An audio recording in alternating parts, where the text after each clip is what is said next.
Ladies and gentlemen, the show is about to begin. Please take this time to silence your cell phones. Flash photography and video recording of any kind are strictly prohibited at City Winery. In this acoustically treated room, even a small side conversation can be distracting to the artist as well as your neighbor. On behalf of our owner and founder, Michael Dorff, and all of us here at City Winery, we hope you enjoy the show. Now please welcome to the stage, Lue Elizondo.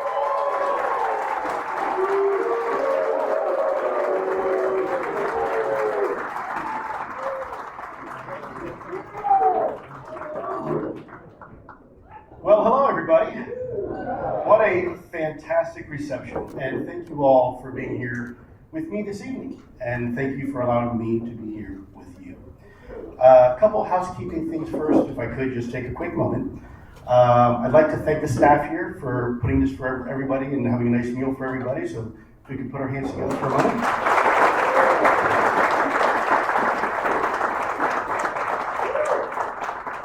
Secondly, if I could get a show of hands here, who is either former or current military?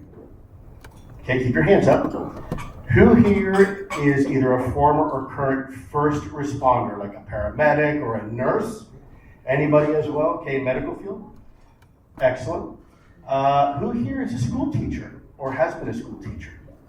I'd like to offer you a round of applause. Thank you for your service.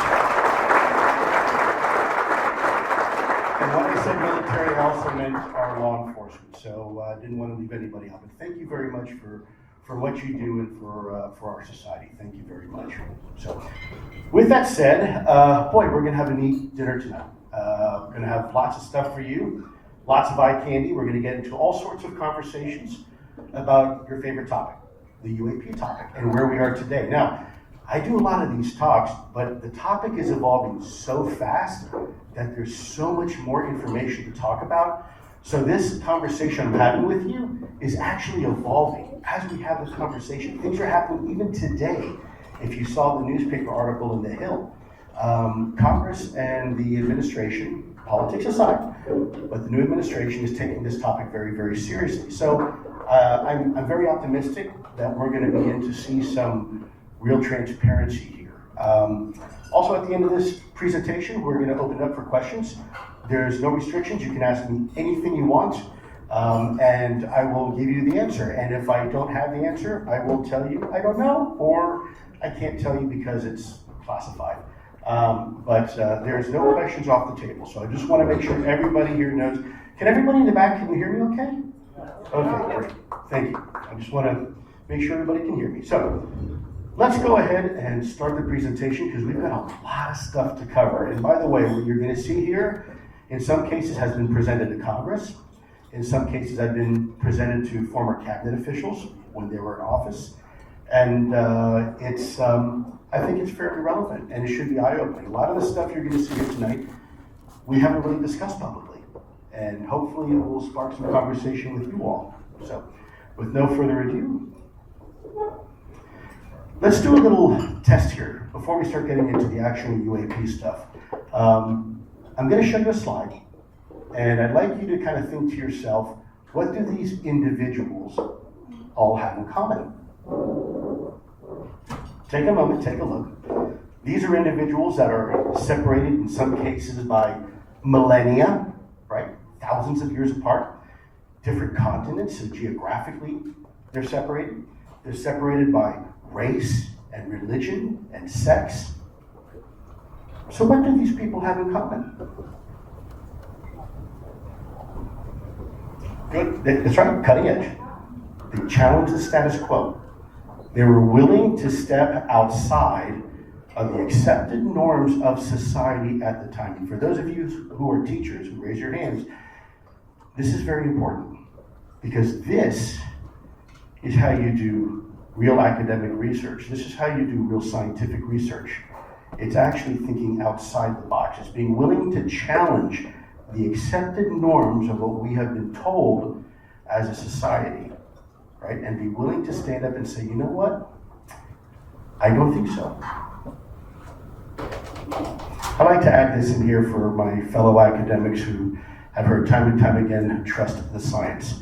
Lest we forget that there were times where When we trusted the science, we had things like leech therapy and lobotomies, right? So trusting the science isn't always a smart thing to do. I think we should challenge science.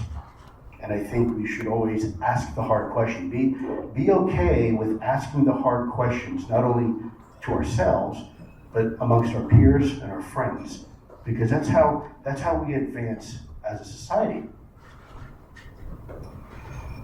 So UAPs and artificial intelligence. I've asked sometimes, in fact, I just did a little X here, is what's called Twitter before, where somebody asked me, what is the relationship, if any, between artificial intelligence and UAPs? So I'm going to share something with you. I'm about to show you a real video.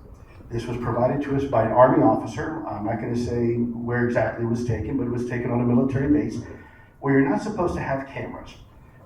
But of course, he used his iPhone to take a picture. Now, what he reported seeing, before I show you this, but we're going to see the video in a second, he said, Lou, I walked out of the medical office. He was a medical officer, and he said, I looked over the horizon and I saw what looked like this hovering, you're not going to believe it, this hovering black UFO, this hovering black disc. And so I took out my iPhone and I took a video of it. Now you're going to see the video here in a second. So this is some of the advantages of artificial intelligence. I'm not going to waste your time with this slide. But this is the video. We're going to watch it in a second. It's very short. These are the facts behind the actual video. So as a military officer taken on a U.S. military base, again, to protect the military officer, I'm not going to reveal his identity or the specific base. It was in California, and it was a sensitive military facility.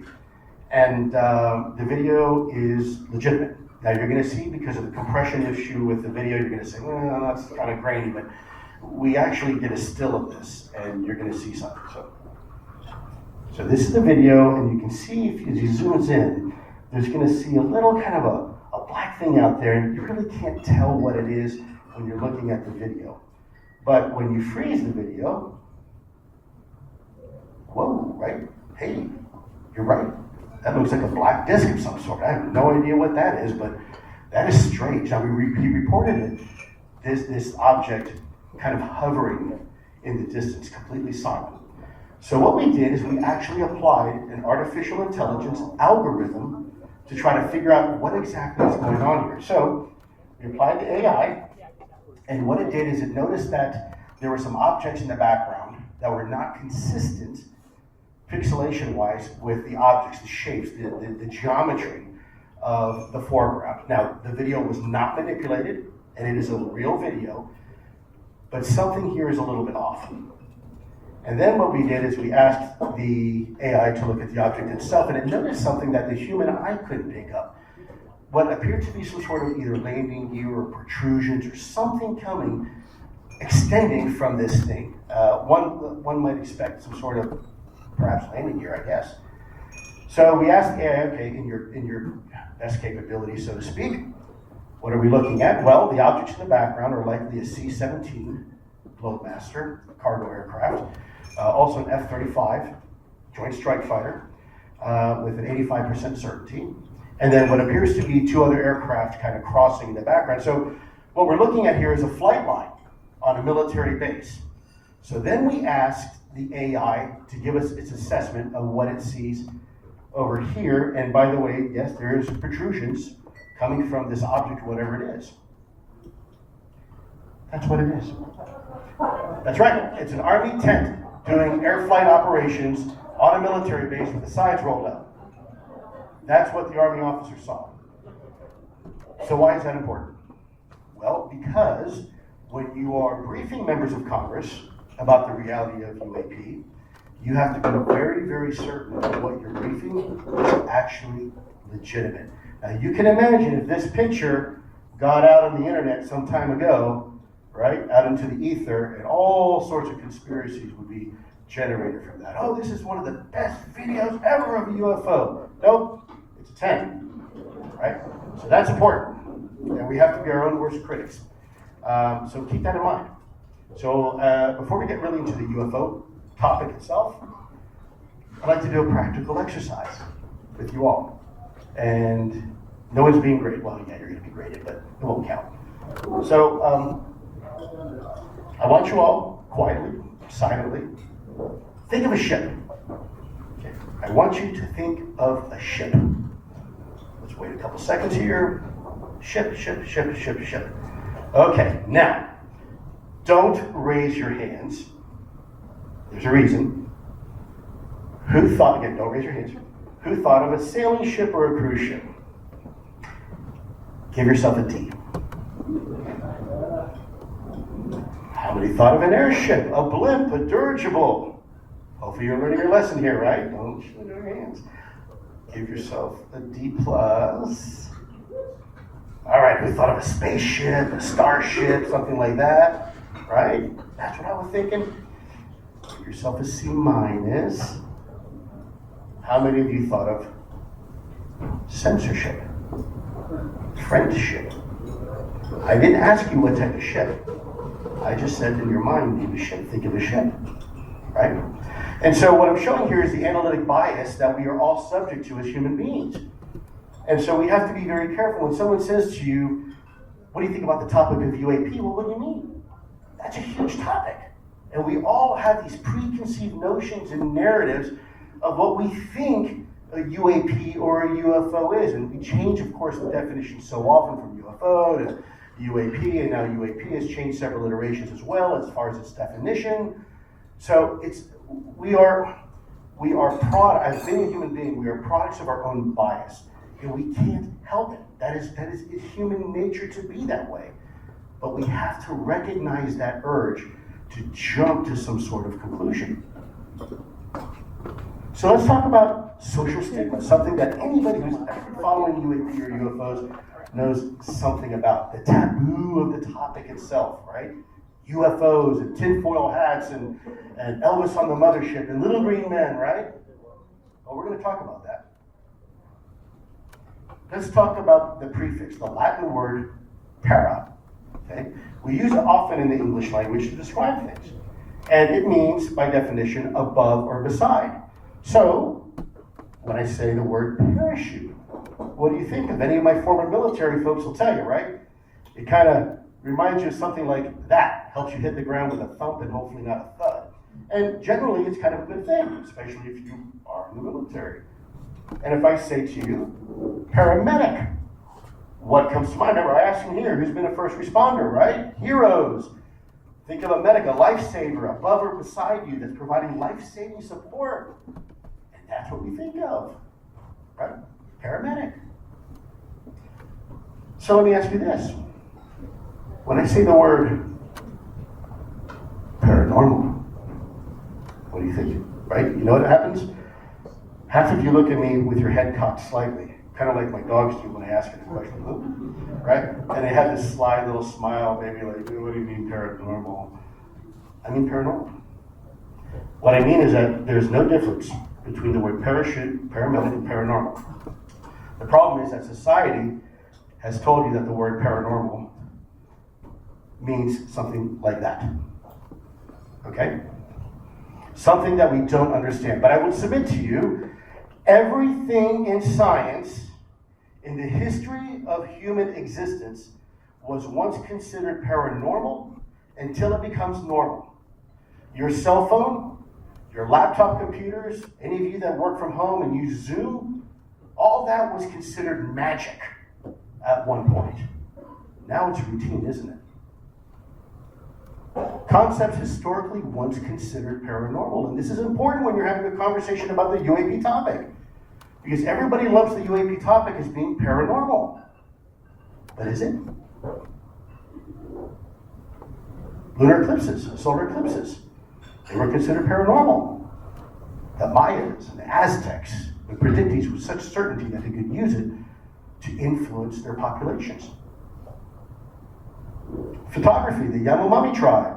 You can see the fellow in the back is not very happy that he's having his picture taken, and perhaps his soul being collected and stored on a piece of paper. Right? Of course, we think it's silly, but to this fella and the one behind him, it's not so silly. Acupuncture. I remember a time I was in the medical program at the University of Miami studying microbiology and immunology. And I remember my professor distinctly telling me, and telling the class, acupuncture is Eastern medicine and it's paranormal, it's hogwash. Now, at the Department of Veterans Affairs, we actually prescribe acupuncture to our wounded veterans for pain therapy. Okay? The fact that we didn't understand it, we automatically put in a little garbage can we call paranormal. But it's simply because we didn't understand the concept at the time.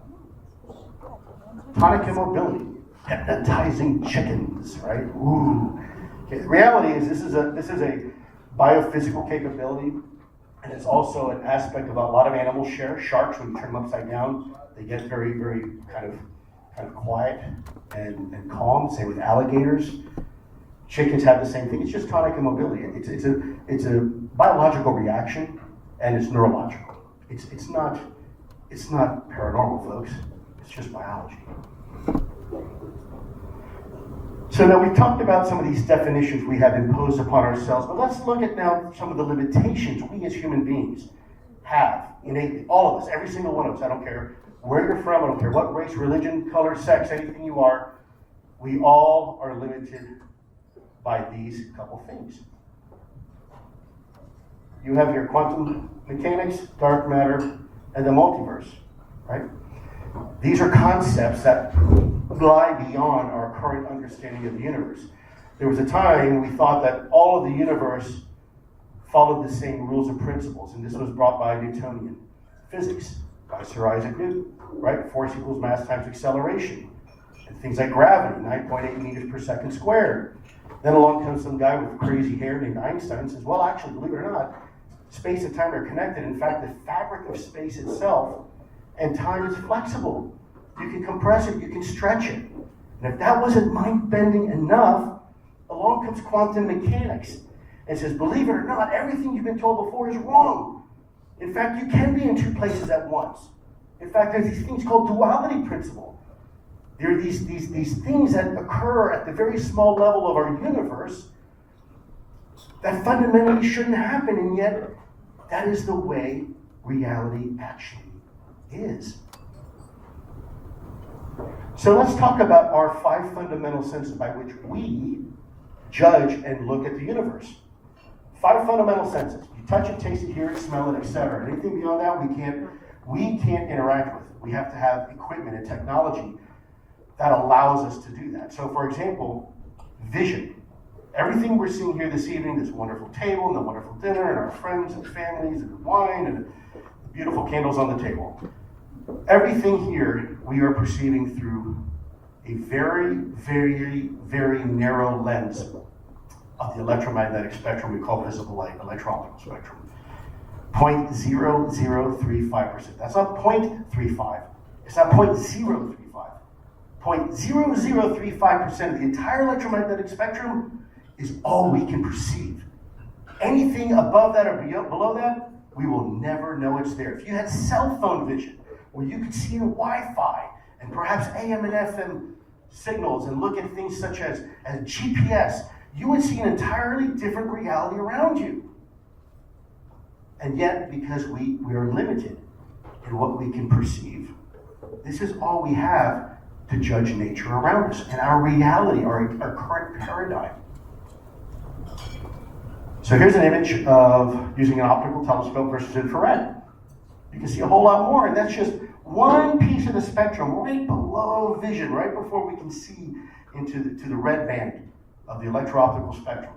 Right? Imagine if you could see an X-ray or gamma or radio waves, right? Like a radio telescope. I live in Wyoming.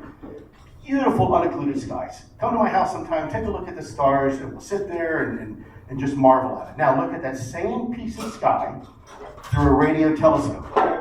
And you're going to see an entirely different reality. You're going to see nebula. You're going to see star formations that you could not see with the human eye, even with the very best optical telescopes, because most of the universe lies beyond our ability to actually perceive it. We are limited biologically. Now, let's talk about size, because it's not just a perception thing. The universe is almost incomprehensibly huge. Just how big is the known universe? Well, let's look at it. I challenge you, when you have a moment, get on Google and type in the words pale blue dot. And what you're going to see is the Voyager spacecraft turning around on one of its last missions and taking a selfie. And you're going to see this. When you first look at the picture, it's just going to look like nothing. It's like a black field. And then when you really pay attention, you're going to see a little tiny fuzzy, maybe 1 or 2 pixels large, blue fuzzy dot.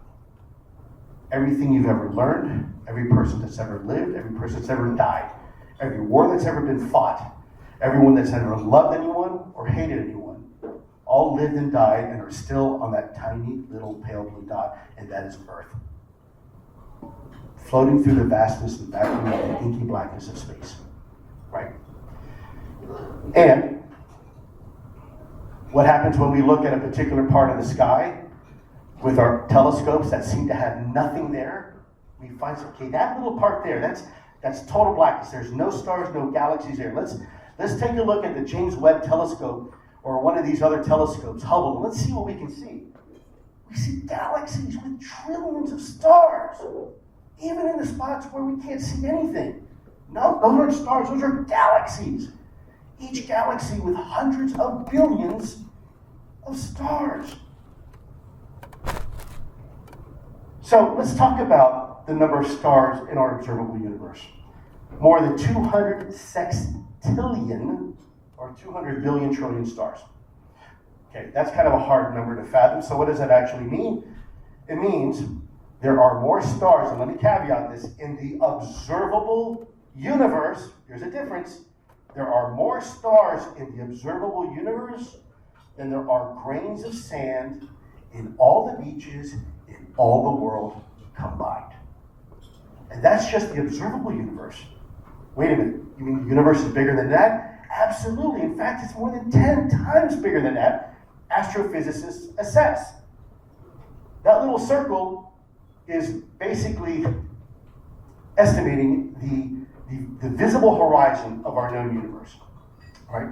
So 40 billion light years. How far is a light year? Well, light travels, a photon of light can travel at 186,000 miles per second. In other words, 7.5 times around our planet in 1 second. Imagine how far it can go in a year. Now imagine how far it can go in 13.5 billion years, right? And so this is 40 billion light years across.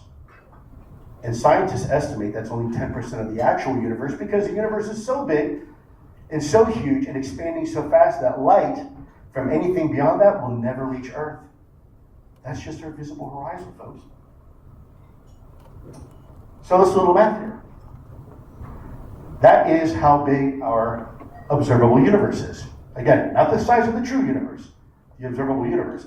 Now, that's huge. Now, as above, so below. How many of you took chemistry in high school? Right, Bob? Boy, it was boring, wasn't it? Remember Avogadro's number? That's right. Oh my God, yeah. It's over here. I know, we got tested on it. Okay, 6.022 times 10 to the negative 23rd. What does that mean? That's roughly the same order of magnitude in size inside every human being. If you look at a hydrogen atom, right? 1 proton, 1 neutron, and 1 electron. Compared to the human body, that's roughly the same order of magnitude. That atom is to us as we are to the universe. Now think about that. In every single human being, there's a hidden universe. And as human beings, we're limited. We can only interact with 1 order or 2 orders of degree of magnitude, up or down. Otherwise, the universe is simply too big, or it's simply too small. We can't interact with it. So that's important, because that means most of the universe, something like 99.999 and add a whole bunch of nines to it, is beyond our ability to ever perceive it. So that means most of reality is beyond our ability to perceive it. It's either too big or too small, or lies beyond our ability to actually perceive and interact with it. So let's talk about why you came. AATIP. My background, I went to University of Miami. I studied, became microbiology and immunology, and then I joined the Army. After that, I became a federal agent and chased bad guys. I've always considered myself very logical. I was never a Star Wars kid. I tell people I was more of like a G.I. Joe kind of kid.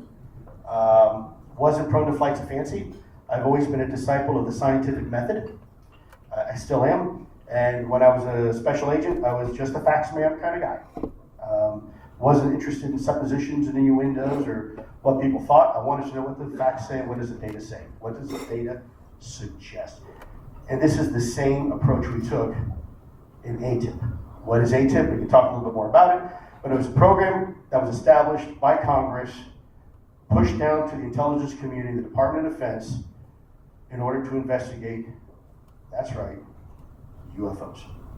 Your tax dollars gave us the ability to investigate UFOs in an authorized manner. This wasn't a hobby project. We spent $22 million of your money doing this. That's right. And what did the results yield? Well, at the unclassified level, 3 videos I know are famous. Everybody knows what these videos are. By the way, there's a whole lot more and a hell of a lot better than these. But these are unclassified, so we can talk about them. So this is fact. These are 3 of some of the videos that your tax dollars help pay to try to analyze and figure out what is going on. And to this day, we still have them as unresolved. So they're taken by FLIR camera footage by an F-18 Super Hornet. Several different aircraft at different times have encountered these strange things in the sky that can outperform, frankly, anything we have in our inventory. So think about that for a minute. This was the contract for AATIP/OSAP that you paid for. And if anybody has any questions whatsoever about the focus of this program, let me draw your attention here. Investigate legitimacy of currently observed phenomena. Not technology, not aircraft, phenomena. And that's in the contract. So it's very clear what this is about. And if you look a little further, you see things like human effects, human interface, technology integration, power generation, armament, right? This is very DoD, very national security centric, very heavy on national security, because it was a national security issue. We were encountering things over controlled U.S. airspace that were maneuvering in ways that to this day we still can't replicate. And by the way, there wasn't anything we could do about it. So yes, there was a national security imperative that was recognized by both members of Congress and senior leaders in the Department of Defense, the CIA, and the intelligence community that mandated we better figure out what's going on here. Imagine if Russia or China had this kind of technology, right? So what were some of the results? Well, there were several observables. In intelligence, the way we do business is we try to find commonalities and then we try to find anomalies.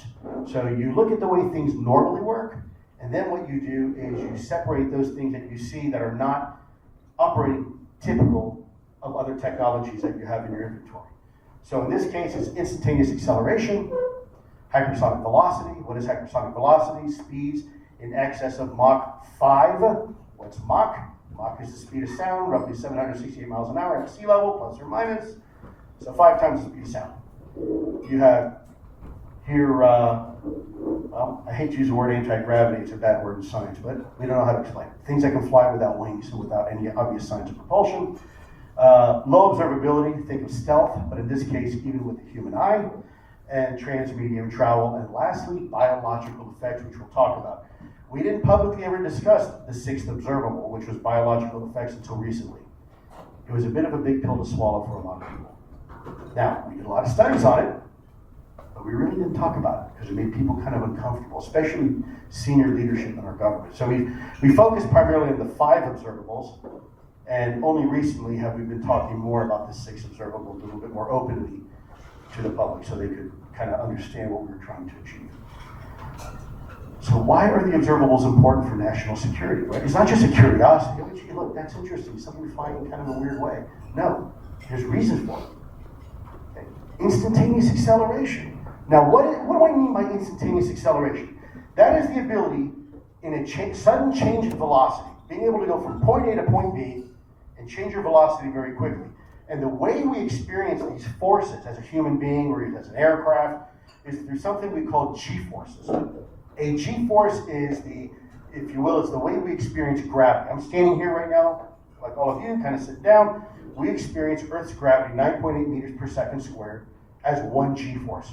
Now, to put that in comparison, the average human being wearing a G suit can withstand about 9 G forces for a short period of time before you start to suffer biological consequences, meaning you have blackouts, redouts, and even death, right?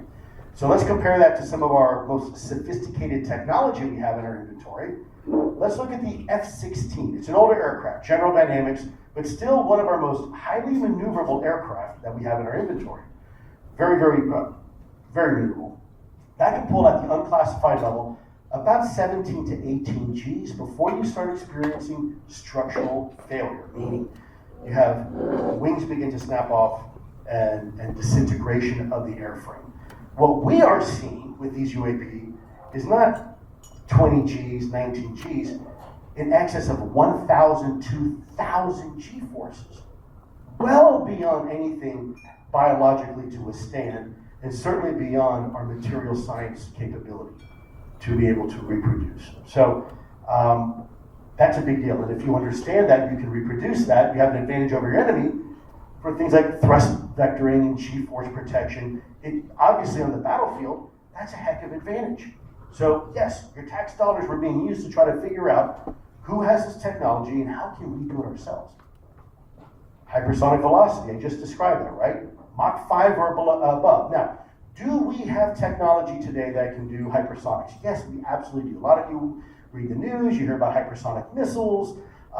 Good case in point is the Lockheed YF-12A SR-71 Blackbird. That is a really cool aircraft if you've ever seen it before. It's really long and sleek. If you ever watched Top Gun, this last movie, The Maverick, they had this kind of new generation of planes that kind of is mocked after the old SR-71. That plane can do Mach 5. It can do about roughly 3,200 miles an hour. But when the SR-71 wants to make a right-hand turn, it takes roughly half the state of Ohio to execute. We're not seeing that with these things. These things are not doing 3,200. They're doing 10,000, 13,000 miles an hour and faster. And they can do immediate right-angle turns and 180-degree turns. How is that possible? Low observability. Do we have low observable aircraft? Yeah, there's one right there. B-2 bomber, the Valkyrie, you name it, right? F-117, Wobbly Goblin, Tacit Blue, Half Blue, all these programs that we developed in order to make aircraft harder to detect using radar, but you can still see them pretty easily with the naked eye, right? I mean, you can see that thing. It's not very well hidden. What we are seeing are aircraft that are hard to detect not only on radar, but even with the human eye. Pilots will say, you know, Lou, I don't know how to describe it. There was something up there, I could see it, but it didn't have wings or ailerons or control surfaces. I don't know how else to describe what I saw, but it was there. I could see it with my own eyes, but not very well. So low observability is very, very important, and you can see why, right? Survivability, anonymity, if you wanted to go into a country, you didn't want to be detected. So these technologies are important. Transmedium travel, the ability to operate in multiple, what we call domains.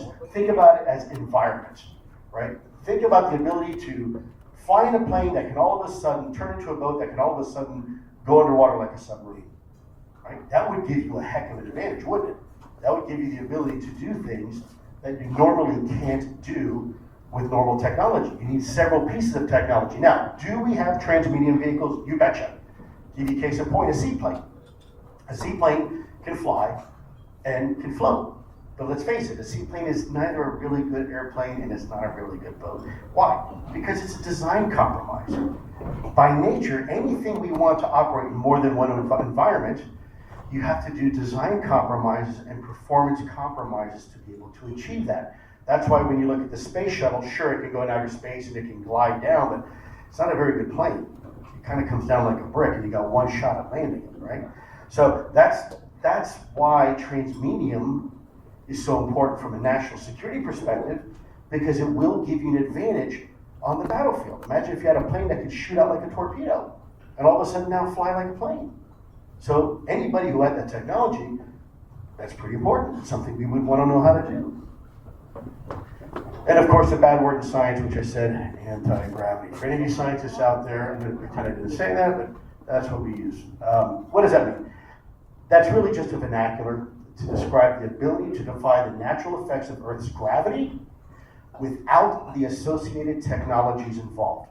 Meaning, the reason why a plane flies, here's our little airplane, it flies because you have 4 fundamental forces: thrust, lift, drag, and weight. And if you understand those, you can create a lifting body, generate lift, and you can fly. Okay, that's how a lot of us got here today, actually. We took a plane and flew in. That's not what we're seeing with UAP. These things have no wings, no control surfaces, no ailerons, no elevators, no rudders, no cockpit.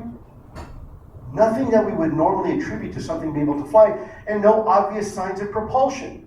No heat signature, no jet plume, no contrail, not even an acoustic signature. At traveling beyond the speed of sound, there are things like sonic booms. There are acoustic signatures that we can track, and yet that's not the case with UAP. How is that possible? Okay, so what did your money was spent on? Well, there were 37 academic studies. I'm going to go through these a little slowly each page so you can see for yourself. This is not fake. $22 million was used to do these actual real studies. So think about this, right? Let's make this little laser here. Materials, advanced aerospace platforms, right? Space access, where we've been and where we could go. Metallic, spintronics. Let's go a little more here. Advanced nuclear propulsion. Advanced space propulsion based on vacuum and space-time metric. What does that mean? Engineering space-time itself. Compressing space-time. Alcubierre drive, right? Traversable wormholes, stargates, and negative energy. Anti-gravity for aerospace applications. These are real studies. You can read them today. They're now on the open internet. Anybody can read them. Okay. Now this is an interesting one. An introduction to the statistical Drake equation. Anybody know what the Drake equation is? Great. What is it, sir?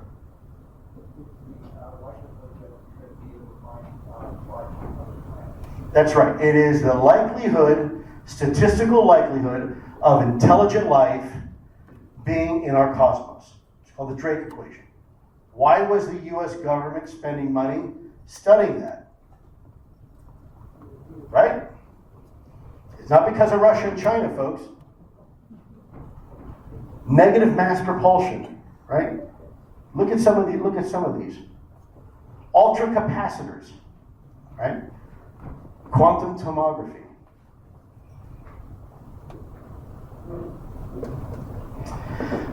So it was 2015 in AATIP that the scientists, some of the world's premier scientists, by the way, in theoretical physics and other sciences, had the proverbial aha moment. I remember it as if it was yesterday. I'm in the skiff, I'm doing some work, and one of my colleagues comes in with the proverbial hair on fire. Lou, we need to see you now. I'm like, look, I'm a little busy. I got some stuff here. I'm working for the National Security Council. Nope, you need to drop it right now. Okay, what's going on?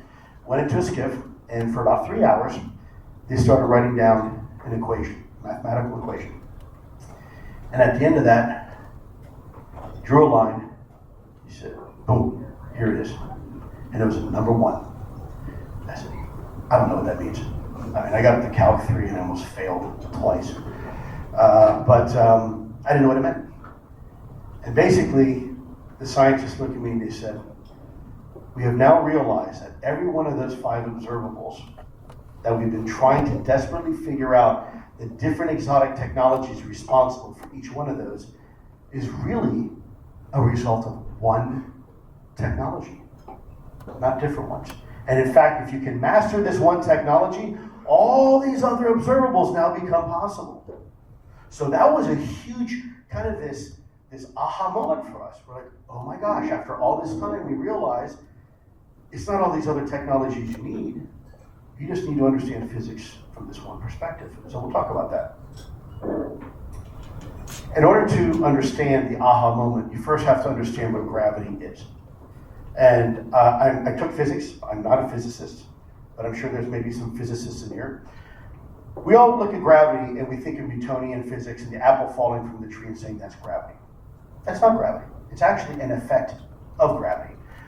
Gravity, as we now know through the principles of Sir Albert Einstein. It is basically the warping of space-time. It is the space-time being perturbed by a massive object. Something with mass will always bend and warp space-time. Now, anybody who thinks that this is theoretical, you're wrong. Anybody have a GPS in their car? You know how that works? Okay, so there are satellites orbiting Earth, and those satellites have an atomic cesium clock on board the spacecraft. And that atomic cesium clock is exactly precisely the same type of atomic cesium clock at the ground station. But when we first started working with GPS, we noticed something weird. There was this glitch in the system. For some reason, the atomic cesium clocks with the exact same atomic half-life decay, those clocks were running at a different rate, slightly different than the ground station atomic cesium clock. And we didn't understand why. What was going on? Well, it turns out that the mass of Earth itself, the closer you are to Earth, the more space-time is warped. And you can actually see it on these atomic cesium clocks, meaning the clocks run at different rates. And unless we go, it's called atomic drift, unless we calculate and calibrate for atomic drift, within a week, if you don't reset that clock at the ground station, you're going to wind up in my home state, in Wyoming, if you try to go to New York. That's how off it can be. So it's very, very important that we understand these principles. So this is a fact. And so it's caused, this warping of space-time is caused by the mass of Earth. In fact, if you were standing by the sun, the warping of space-time is even more. And if you were standing by even a more massive object, let's say a black hole, you get to the point where space-time is so warped that it actually begins to fold in on itself. So this was a moment where we said, okay, so you're telling me space-time can be warped by a lot of mass. Yes, it can be. And in fact, here's a little picture of two people standing on Earth, being pulled towards the center of Earth, equally at 9.8 meters per second squared. Okay? Now, what if the person on the left was a little bit more clever than the average bear and had a way to insulate themselves from the effects of Earth's gravity?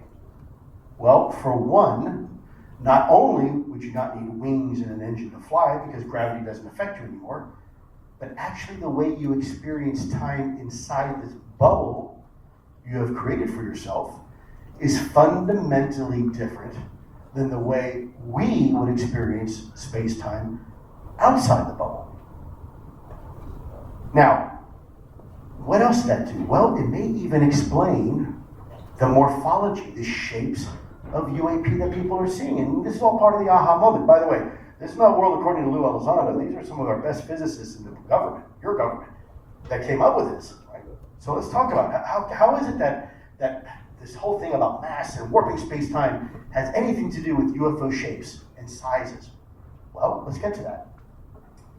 These are some of the common shapes people often describe, right? Discs, lenticular craft, cigar or rod-shaped vehicles, triangular vehicles, and in very rare occasions, a very substantially large boomerang-shaped craft. So here is a little drawing. Forgive me, I'm not an artist. But there's a person on the left, let's say they're average of 6 feet tall, which I am certainly not, but let's say the average person is 6 feet tall. You can warp space-time two ways, we know through physics. One is with a lot of matter or mass, right? Think of the Earth. But it doesn't make sense that you would bring something the mass of Earth in order to warp space-time when you're on Earth, because the gravity of that would perturb everything on Earth. The other way to warp space-time is with what?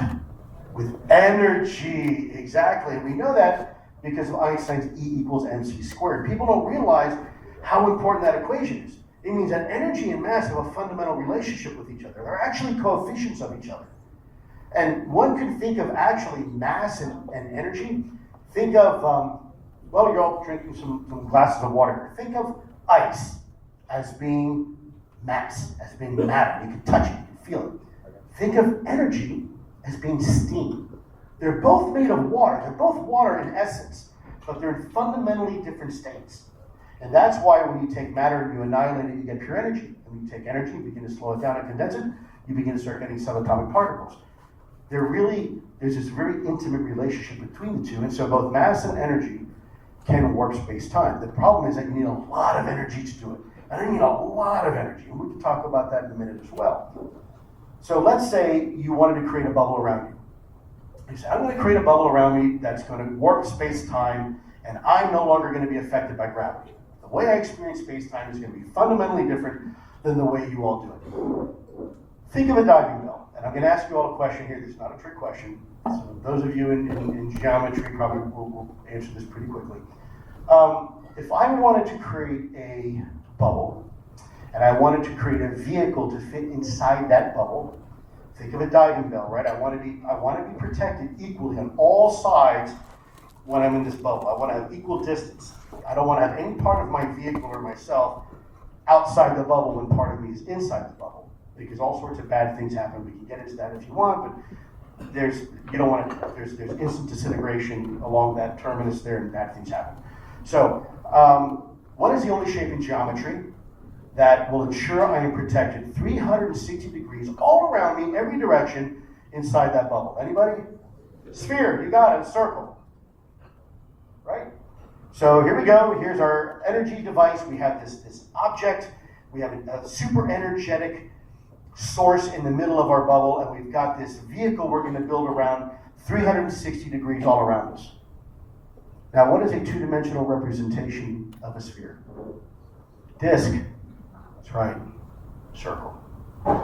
Turns out, if I had a sphere and I put it on the ground, I'm going to roll around, but if I have a disk, right, I'm still being protected 360 degrees all around, but I can fit a disk inside there.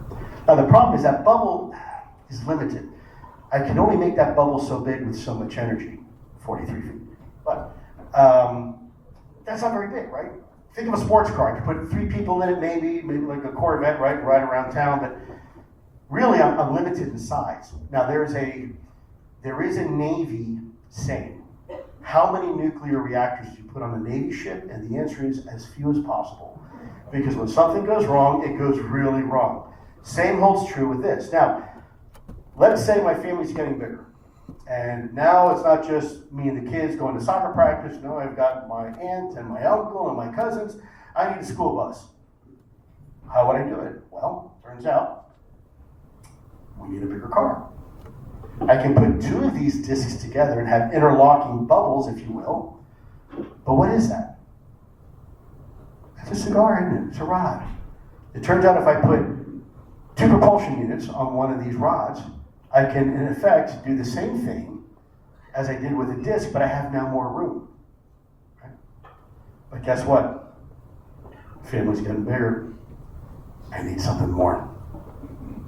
At this point, the school bus isn't going to do it. I need something even bigger. So, again, for those of you in geometry, what is the only shape in geometry where I can minimize the number of propulsion units, right, because I don't want too many, while maximizing my real estate? Triangle, that's right. It turns out if I go 90 degrees from the middle and I have 3 propulsion drives, that's your triangle. And now some people report a really, really big triangle that's got a light in the middle. Well, we've got that too. I even need something bigger than that. I can have 4 of these interlocking bubbles, still maximize my space, with a much, much bigger triangle, often reported as having 3 lights, 1 on each apex and 1 in the middle. Now, after this, we kind of lose the efficiency. There are no other shapes in geometry that allow us to maximize our real estate while minimizing the number of propulsion units. So what do you do then? Well, at that point, you're stuck putting them in a big line. And this is where people report oftentimes seeing a huge boomerang type structure, sometimes with 9, 10, 11 of these lights, kind of daisy chained together. Because at that point, there is no more economy of scale. You've run out of options. Now all you can do is just put these in one big long line. And so this may explain why the discs tend to be small, kind of think of a sports car. Your rods tend to be larger, maybe up to 100 feet. Your triangles are substantially larger than that. And then the boomerang is even bigger, sometimes reported being up to a mile long. So let's talk about the 6th observable now. biological effects. We don't really talk about that too much early on, but we're starting to talk about that now a lot. So let's go back to our little warp bubble here. Turns out that this is highly energetic, these propulsion units. What happens when you get too close to a microwave oven when the front is open? You get injured, right? You get radiation damage. That's why microwave ovens have these little shields in the door and they won't turn on until you close the shield. Well, what if you did get close to a microwave oven with the door open and it was on? Well, kind of like this. So we had reports from individuals, military personnel, 166 patients, U.S. government employees that actually sustained injuries and were studied by U.S. medical professionals in the intelligence community and the Department of Defense who sustained injuries allegedly coming too close to a UAP. That's right. They're there. Those individuals are real human beings. I know some of them personally. So think of zone 1. People say, yeah, man, I got this, looks like a sunburn. Well, yeah, that's pretty much what it is. You got ultraviolet radiation poisoning. You got too close to something and you have, your epidermis has radiation burns. Get a little closer, what happens? People start sustaining internal organ damage. They start experiencing significant morphology differences in their bodies, their livers, their kidneys, their heart. These are patients that are U.S. government people that have sustained these type of injuries. And the third zone, when you get too close, even something crazier happens. You have pilots that'll report and say, Lou, you're not going to believe this. I feel like I'm going crazy, but I'm flying my plane and I look at my clock and it felt like 30 minutes went by, but when I looked at my clock, only 5 minutes went by. Oh, by the way, I only used 5 minutes of fuel. That was impossible. Well, it turns out that this terminus here, this event horizon, may be a soft terminus. The edge of the bubble may be soft, and the more it's juiced up, and the closer you get to it, the more you may begin to experience space-time more relative to what's inside the bubble than outside the bubble. And so that was, if you will, the proverbial aha moment that the U.S. government recognized in 2015. That was kind of the big thing for AATIP. So let's talk about conspiracies and secrets. Why do countries have secrets? There's actually, turns out there's a really good reason why we do. And despite what a lot of people think, no, we're not trying to pull the wool over the eyes of the American people. There's some reasons for it, so let's talk about it. Here's a brief history of U.S. national secrets that were very secret at the time that we were conducting these operations. So a lot of you maybe are familiar with World War II Navajo wind talkers. We actually employed native Navajo personnel to communicate back and forth because we knew the Germans could not break the language because it was so unique that they had no way of breaking the language. And so we used these wind talkers to do it for us. 1950s, the U.S. Navy SOSUS program, where we put underwater microphones to try to hunt and identify Russian submarines using hydrophones. And guess what? It worked. 1960s, the development of the U-2 aircraft. We're going to talk a little bit more about that, so I'm not going to talk too much now about it because there's an example later on we'll talk about briefly. 1970s, the initial fielding of the remote viewing program, started by the CIA and Stanford University, and used all the way officially at least until the late 1990s. You never stopped using something that was good, right? So fill in the blanks as you like. And then, of course, 1980s, the development of the stealth program, TASA Blue, Half Blue programs, eventually leading to the F-117. It wasn't until Operation Just Cause that we actually showed the world for the very first time, ta-da, look what we've got. F-117 night fighter. And everybody knew at that point that we now have a stealth aircraft. And of course, later on, the B-2 bomber, and later on after that, the CIA used the black sites. These are just some examples of secrets that have been kept from the American people. So why do we have secrets? Well, the first one is to hide what the U.S. knows and doesn't know about UFOs from its adversaries. Right? Why is that important? Well, we sure don't want to broadcast to our enemy, hey, look at this really cool technology we just figured out. But there's also the counter argument.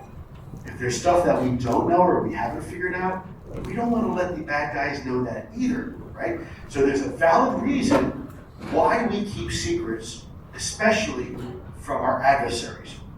And again, I'm not going to read each and every one of these, but you can see here some of the reasons why we do not share secrets and we keep things from our adversaries. Here's some examples.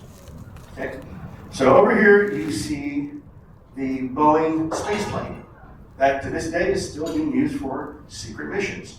We know it's real, but the government doesn't tell you what we're using it for. Anybody know what this is? Would anybody know what this is? Anybody? Go ahead, sir. Really close, yeah, it's a winging ground craft. It's called the Akronoplan, or otherwise known, AKA, as the Caspian Sea Monster. This is a Russian vehicle that is larger than a Boeing 747, has 8 high bypass turbofan jet engines, can have up to 12 surface-to-air missiles on it, and it neither flies nor floats. It creates a cushion of air called a winging ground effect, and it flies about 450 knots right over the water. And why would the Russians do that? Well, because if it flies too high like a plane, we got radar. Well, if it's underwater, we got sonar, and we've got torpedoes. So the Russians figured out a way to create a vehicle that flew right in that sweet spot where we couldn't detect it with radar and we couldn't detect it with sonar, right? That's clever Ruskies. How about this? Do you know what that is? That is a supercavitational torpedo. It is a torpedo that the Russians invented, of course, the Russians again, where they direct some of the exhaust from the torpedo, which is rocket propelled, out a needle in the front of the torpedo, creating a bubble. And what happens? The torpedo flies inside that bubble. So there's no resistance, water resistance. So instead of flying at 80 miles an hour underwater, this thing can fly at several hundred miles an hour underwater. So these are some real examples. What's another reason why we have secrets? Well, believe it or not, is to hide information from our own citizens. Now, I don't agree with this. I don't like this, but it's true. We do. We hide things from the American people for several reasons. One of them is to avoid any public pressure or political pressure. Maybe there's something we're doing, and we don't want Congress on our butts telling us what to do. And we don't want Congress knowing exactly what we're doing and how far we've developed something, because that leads to more questions. And more questions require more answers. Answers which the U.S. government isn't prepared to give at that time. Now again, I don't agree with it, but you can see here some of the reasons why we do it. And here's some examples if you don't believe it.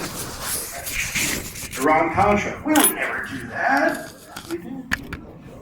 Development of the atomic bomb. It wasn't until we actually dropped it on Hiroshima and Nagasaki and vaporized 500,000 living souls off this planet did the world know what we had developed. Another example, Area 51, and of course, even to this day, the Kennedy assassination files, still classified, right? But there's another reason why we keep secrets. This third reason is probably for me even the most insulting. I don't make the rules, I don't agree with it, but this is another reason why. We do it to protect the moral fabric of society. Someone somewhere is making a decision to protect society by not telling you something. And here's some examples here. Why? They're worried about maybe civil unrest. Maybe they believe that humans aren't ready for the truth. Sound familiar? Right? Maybe the reality is so different than what you've learned, whether through Sunday school or Hebrew school or anywhere else, or mom and dad at the dinner table, that it might cause you to have some sort of anxiety, maybe even panic a little bit. Now, if you don't believe me that we've done this before and we continue to do it, here's some examples. Anybody know what these are here? Dead Sea Scrolls. It was years and years before the scientific community published the results of the translation of the Sea Scrolls that were found in 1947. for the American people to see. Now, why is that? They were afraid it would contradict the current Judeo-Christian ideas of our country. They were worried that these old scrolls would say something different than what we were taught in Sunday school, religious schools, and whatnot. Another example, CIA. Anybody hear of MK Ultra? Oh yeah, that's right, that's real. And we did a lot of nasty things to people. Everybody ever hear the syphilis experiments, how terrible that was? We allowed human beings to die, even though we had a cure. We allowed them to have syphilis and watch the disease progress till the individuals were dead. In this case, that's right. And in this case, the Tuskegee experiments, terrible blemish on America. It's unforgivable. LSD, MK Ultra, the CIA dispensing LSD in quantities to the American public without them knowing, and then following them and seeing the reactions of what would happen if they dosed you with LSD. Yeah. So yeah, we do nasty things like that sometimes. And of course, over here is a file for UFOs. So how long has our government known the truth about UFOs? Long time, that's right. Someone say 80 plus years. Well, I'm going to show you guys something. This is a document, a real document from your government, the United States government. And I'm going to highlight some points here. The date of this document is 1950. Now, I don't normally read off of a slide, but I think this is important. And by the way, there are thousands of these reports. Okay? So let's look at this report, for example. By the way, this is an official Air Force document. Subject, summary of observations of aerial phenomena in the New Mexico area, December 1948 to May 1950. It was determined that the frequency of unexplained aerial phenomena in the New Mexico area was such that an organized plan of reporting these observations should be undertaken. An investigation, not unlike AATIP, not unlike Blue Book, not unlike the UAP Task Force, not unlike OSAP. Okay?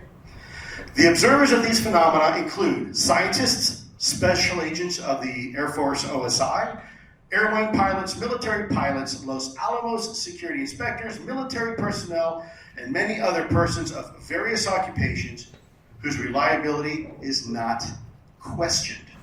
And what are the shapes they were seeing back in 1950? Discs or variations thereof. This is my favorite paragraph here, and I'm going to read this one too, but I'm going to go on this side so I can be closer to some of our friends over here too. Give you guys some love here too. This summary of observations of aerial phenomena has been prepared for the purpose of re-emphasizing, well, okay, so they had reports before this, and reiterating, okay, so they've been talking about this for a while, the fact that the phenomena have continuously occurred in the New Mexico skies during the past 18 months and are continuing to occur, and secondly, if that's not enough, right, that these phenomena are occurring in the vicinity of sensitive military and government installations. That sounds awfully darn familiar. Now, this is one of many, many, many documents that exist within the U.S. government archives, some written none other than J. Edgar Hoover himself, some written by none other than the director of the CIA and the Pentagon brass. This is nothing new, folks. We have been dealing with this for a long time. This is the worst kept secret in American history. Remember Roswell? I know, right? Oh my gosh, UFO crashes. What happens within 24 hours? What happens? Oh, weather balloons. Nothing to see here, folks. Don't pay attention here. Nothing to see. Well, this kind of reminds me of something else, a little bit. And I don't want to be conspiratorial, but drones are the new weather balloons. Hey, New Jersey, there you go. You're clairvoyant. That's right, New Jersey, right? Drone sightings over New Jersey, and everybody's freaking out. Everybody thinks that, wow, this is new, and we got to do something about it. And how come this is causing more action from the government? And I'm hearing this for the first time. I want action, right? Well, You might be surprised to know that the same exact thing happened over Colorado, Nebraska, and Kansas in 2019. That's right. Same exact thing. And headlines and newspapers and law enforcement, FBI were all involved. And they were described doing the same thing. This is not 2025 and 2024. It's 2019. What were some of the commonalities? Well, on the left are all the similarities between the drone sightings in Colorado and the drone sightings over New Jersey. Now, what are the two differences? Location, East Coast versus Rocky Mountains. I gotcha. And the U.S. government had an explanation. What was the explanation? Well, FAA approved it, all of them, right? And they were authorized. Wrong. Wait a minute. Senator Booker just talked to the FAA, and I was directly told that this is not the case. They were not all authorized. Okay, well, they were all approved, maybe, right? No, wrong. You don't shut down sensitive military installations in airspace for an authorized drone. That doesn't happen, folks. I'm a military guy, I know. Doesn't happen. So why is this important? Because, yeah, sure, a lot of them were drones, 100%. Some of them might not have been. Some of these drones were actually displaying anti-drone capabilities and actually turning other drones off. If we would launch a drone to investigate, it would fall out of the sky. Some of these drones were reported as being the size of an SUV. Now, why is that a problem? The technology. Okay, an SUV is huge. There's only two ways to propel a drone, for the most part. There's some other advanced ways, but for the most part, liquid propellant, like gasoline, right? And at 7.5 pounds per gallon, you have to have a really big, you have to have like a helicopter. If you want something, a drone the size of an SUV, you're talking about something very sophisticated, right? Or you can use battery, which is also extremely heavy. If you have a Tesla, you know it's a heavy car. So you need a very, very heavy battery to fly one of these things, especially if you want to fly it more than 15 minutes. Anybody out here who's a hobbyist droner knows, right? You have maybe, if you're lucky, 15, 20 minutes max with the drone, and then it's got to come down because it's losing power. It's got to get the battery, right? It's got to be recharged. And plus, you have a line of sight issue. These things were reported in some cases, fleets of them chasing Coast Guard boats out at sea, okay, where there is no land. Now, think about the logistics. If I wanted to fly a drone completely anonymously over a sensitive military installation, I needed to fly it at least 30 miles away, have it do its mission and fly 30 miles back. Now you're talking about 100 miles. 30 there, 30 back, plus let's say 30 miles to do its mission. Forgive me. Okay? That's not a regular hobbyist drone, folks. That's something very, very capable. And oh, by the way, 30 miles away, that's over the horizon. How do drones work? Well, they use RF radio frequency, kind of like this little thing here, right? Line of sight. If you want to fly a drone beyond line of sight over the horizon, you need an infrastructure. You need some way to repeat the signal to the drone from the pilot. So whether it's an airborne asset or it's a satellite or something else, you have to have that infrastructure and that capability.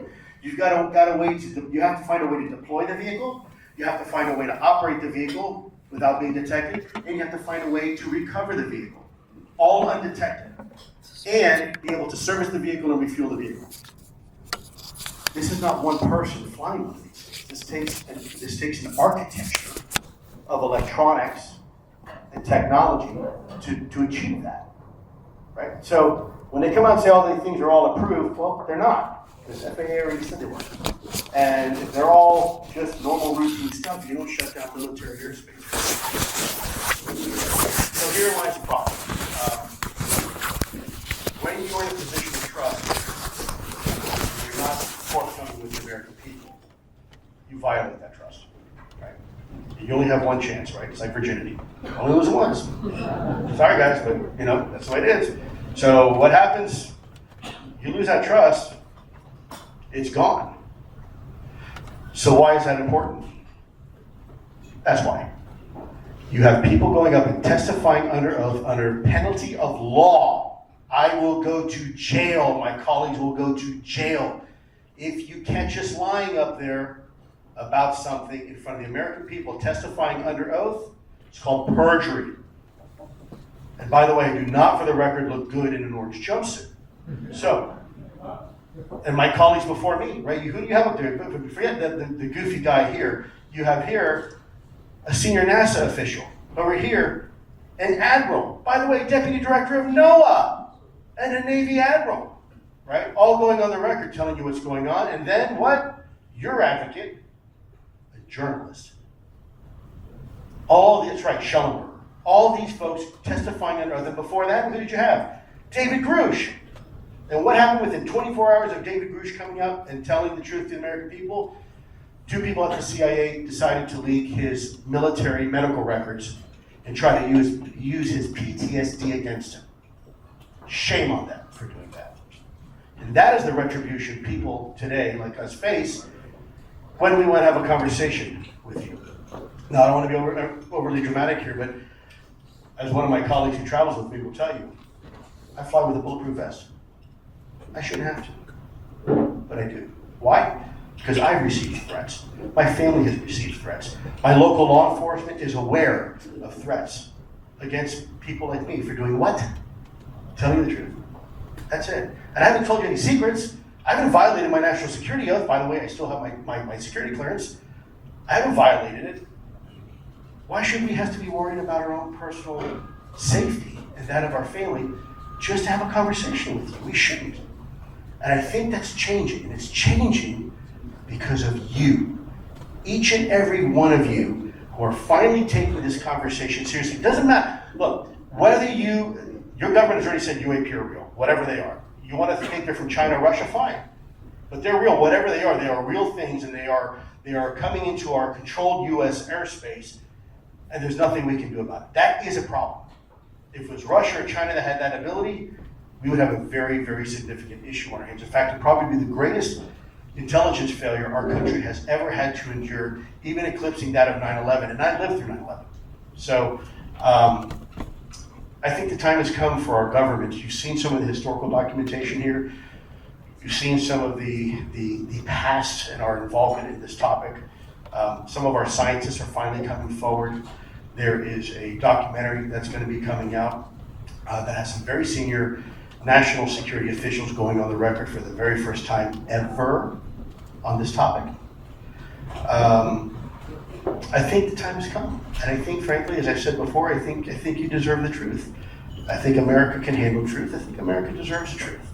At the end of the day, our job is to serve you as government servants. It's not the other way around, right? We serve you. You don't serve the government. The government is there to serve you. And if it's not, then it's doing something wrong.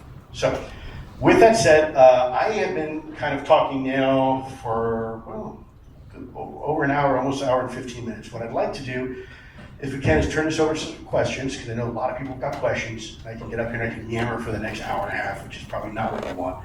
So what I'd like to do is open up this for questions. Don't be shy. I think we're going to form 2 lines, if I'm not mistaken. And I can give you the microphone. Let me see here. There she is. How do you want to do this? Whatever works for you. You have the microphone there? Okay, so please, folks, don't be shy. If you don't want to use your name, you don't have to use your name. There are no questions off the table. There's nothing that is silly. There's no dumb questions. Yeah. Let's start. Hey, you're the first guy. Let's go. Thank you so much for being here. Thank you for your service to our country, first of all. My Thank pleasure. you. You are here. Without question. Number 2, do you have a Wright-Patterson challenge coin? I do not have a Right Pat challenge coin. Thank you, good sir. And you oh, you gotta shake my hand, brother. Come here. You know how to do it. No, you gotta do it. You gotta do it the right way. Thank you, good sir. I appreciate it. With that said, do you have a question besides the Right Pat? I appreciate this, and this is gonna go a position of honor. I saw you had a coin collection. I had to give it to you. Thank Yes, you. sir, I got do. it from the USO, bro. Thank you. So, Ross Coulthard last week said, think about this. There was a craft so big that it was immovable. So we had to build around it. Can I have your thoughts on that? That's a great question, and unfortunately, I'm not authorized to talk about it. But you're on the right track. You're on the right track. You almost. So we're going to switch back and forth to make it fair. Go ahead, sir. Hi, Lou. First of all, thank you for being here. Guys, my honor and privilege. Please, thank you for being here.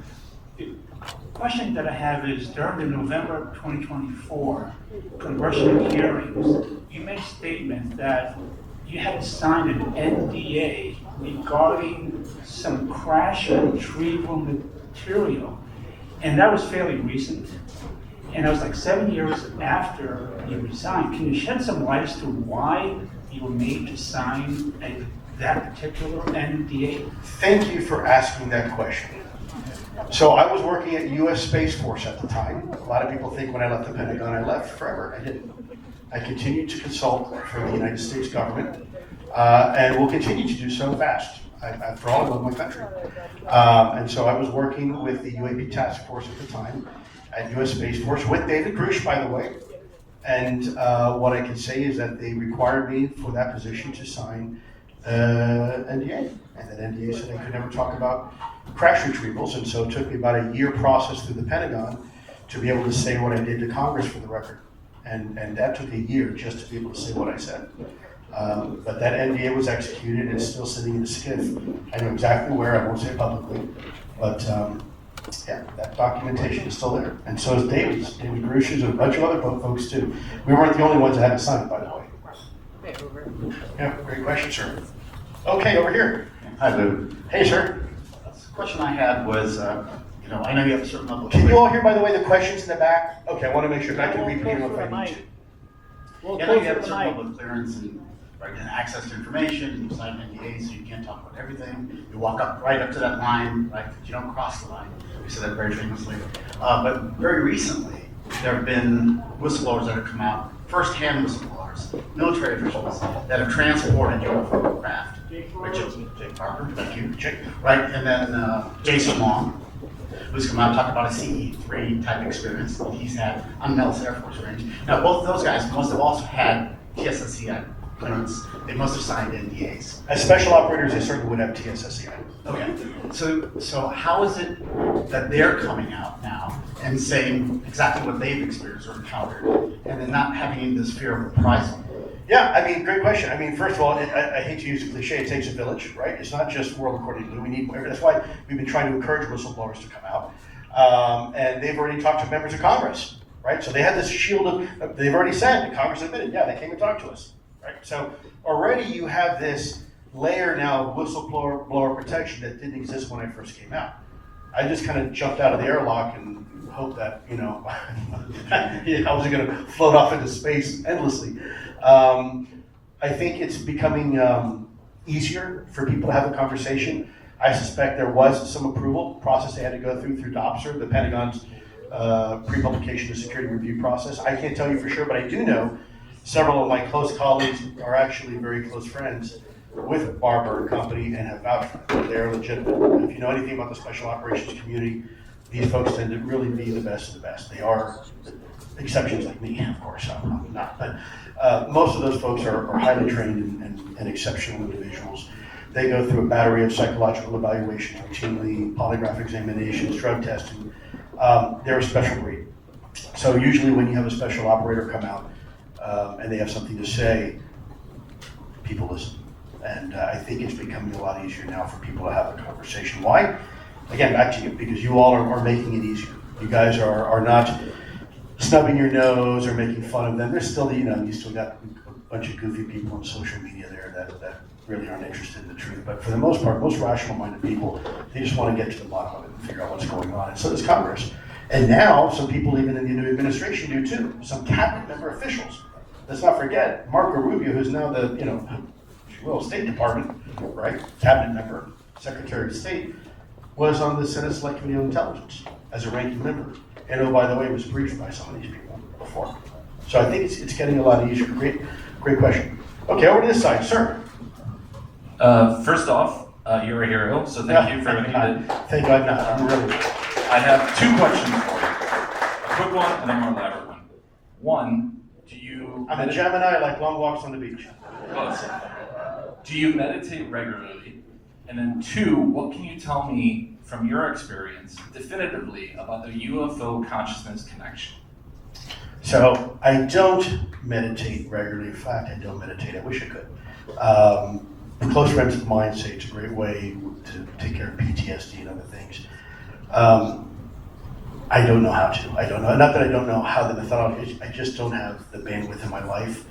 I know it's not an excuse for those who meditate. I wish I could. I got a very close friend of mine, Sean Cahill, who's always telling me, dude, you got to do this for your own health and welfare. I think I'm probably a little too paranoid.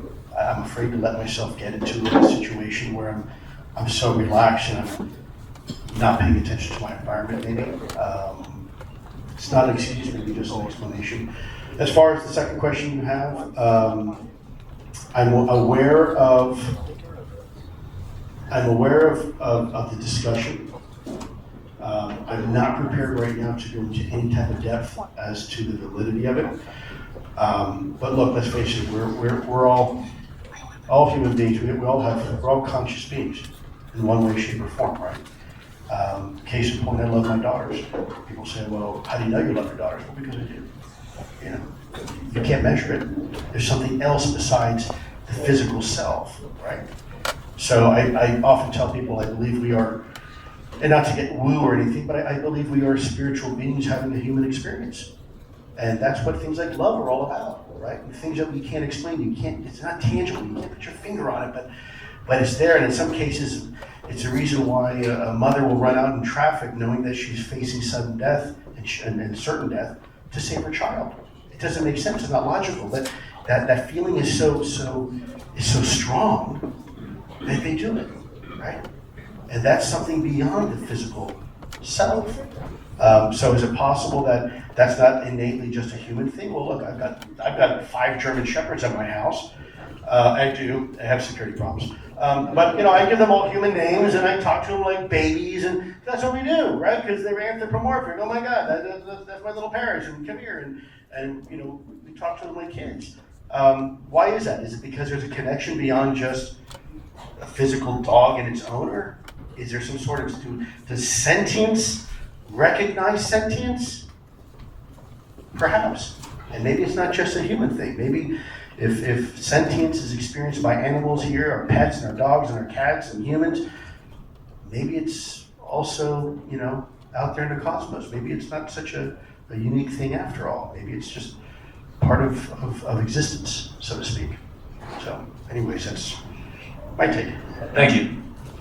Okay, over here, sir. Hey, Lou, how you doing?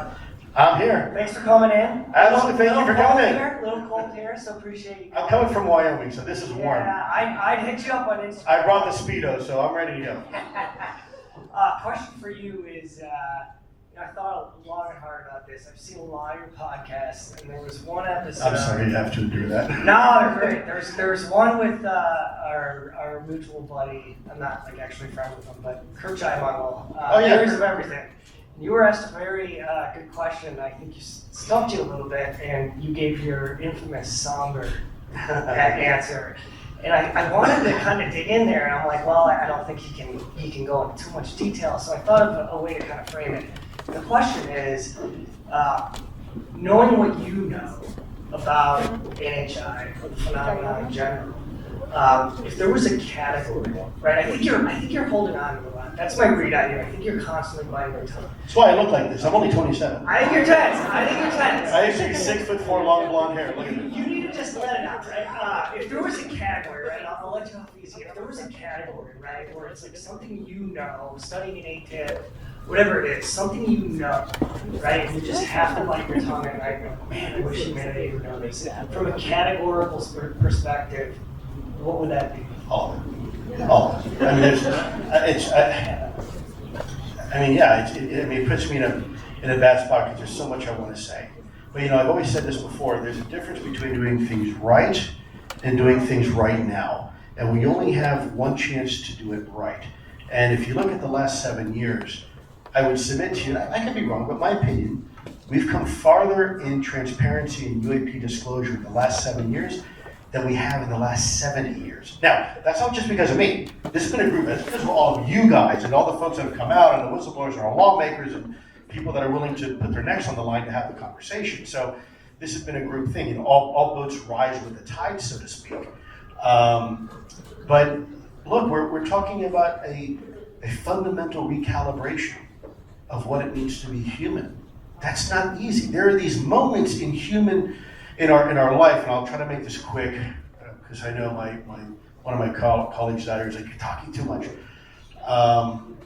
There are moments in our species evolution that are required for us to evolve to the next level. And now they don't happen very often in one's lifetime, but they have to happen, in fact, as a species. And it's necessary for us to grow. And so I've said this before, maybe the first moment was when we came out of the cave and we looked at the stars and we realized our world was much bigger. Maybe the next time was when we struck two rocks together and created a spark, and now we could illuminate the night, right? And the next time was maybe standing on a beach and someone says to the other, I'm going to sail over the horizon. And say, oh, you can't do that, you're going to fall off the earth, and there's sea monsters. And the reality, we kind of laugh now, but the reality is there are sea monsters. They're just called great white sharks and blue whales and the great squids, of the Pacific. And they're really part of our nature. And so maybe that is part of our as an existence as a human being, if we are to get to grow. My daughter, I just shared this for the first time recently. I lived on the Chesapeake Beach with my daughters and my family. And my daughters and I would go by the beach and spend a lot of time when they were young. And I remember my daughter Taylor, she looked at me, she says, Daddy, how does that, when Maryland, we're famous for our blue crabs. She says, why is that blue crab so big and that one's so small? How come that one got so big? And I said, well, sweetheart, that's because that big crab started off as a little crab one day, a long time ago. And over the years, there's a process called molting. And at some point, the crab has to break out of its shell if it wants to grow and become a bigger shell. And she said, well, Daddy, doesn't that hurt the crab? Isn't that uncomfortable? I said, yeah, sweetheart, it's probably not a pleasant experience, but if the crab doesn't break out of that shell that was protecting it will now become a prison, and it will never grow. So it has to go through that process of breaking out of its paradigm, right, metaphorically, in order to get into and accept and grow into the new paradigm. And yeah, it's uncomfortable. Socially, it's very uncomfortable for us to have to accept potentially a new reality, especially the way we were raised, and the way we were taught by our parents, and our, again, Sunday school teachers, and everything else. But look, paradigms change. Look what happened when Galileo first proposed the heliocentric model of the solar system. They almost burned him alive at the stake. And what happened? He was right. Now we look back and we say, boy, that was silly. Is this going to happen 100 years from now? We're all going to be sitting around and say, boy, that was silly. Remember a time when we thought we were the only thing in the universe? Maybe that's where we are. Thank you. Yes, sir. Okay, over to you, sir. Big Lou, I just want to say... I am on a diet, for the record. Thank you. I'm trying to be... I mean that in a good way, though. Not so big, Lou. Okay, it's a two-part question here. So, as an educator, I would like to share this experience with my students tomorrow when I see them in class. So, one, I brought my book. Would you be able to sign that? Absolutely. Okay, thank you. And secondly, actually, after this, we're going to... do you believe that in the near future we'll have some type of open contact with NHI? Well, that's presuming we haven't already, right? Stay tuned. All right. Okay, sir.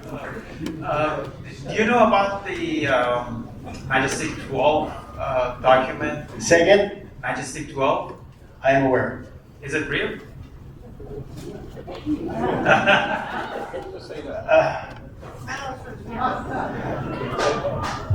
I'd like to buy a vowel, please.